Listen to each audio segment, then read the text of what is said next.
ভাইকে আমরা খুব স্পষ্টভাবে তুলে ধরেছি যে গণভোটের বাস্তবায়নের জন্য কোনো অংশ দেওয়া আছে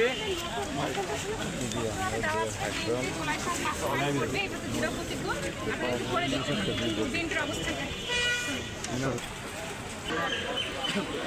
বদ্ধপরিকর আমাদের বিএনপি মাননীয় চেয়ারম্যান এবং মাননীয় প্রধানমন্ত্রী তিনি সংবাদ সম্মেলনের মাধ্যমে জাতির সামনে তিনি উপস্থাপন করেছেন জুলাই সনদ নিয়ে তিনি অক্ষরে অক্ষরে পালন করবে। অথচ তারা জানেন যে একটি গোষ্ঠী যারা দেশবিরোধী গোষ্ঠী তারা মিথ্যাচার এবং কীভাবে বিভ্রান্তি করা যায়। আপনারা জানেন যে 17 অক্টোবর যখন জুলাই সনদ স্বাক্ষর করা হয় 30টি নিবন্ধিত রাজনৈতিক দলকে সেখানে ডাকা হয়।